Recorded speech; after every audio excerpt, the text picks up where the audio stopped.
Gente, eu vi um vídeo que uma mulher conseguiu fazer um tava squish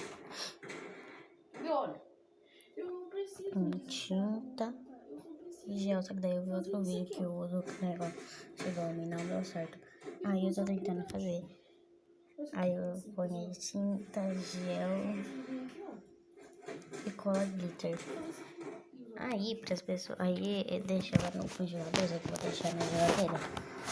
Aí para as pessoas não mexer, eu vou usar cola glitter de não lixa pra ter segurança.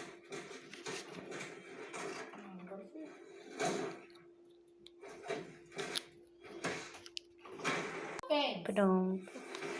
Agora eu só ponho aqui. Eu também não vou pegar em forma de gelo, não. Ó. Aí, tá meio difícil segurar.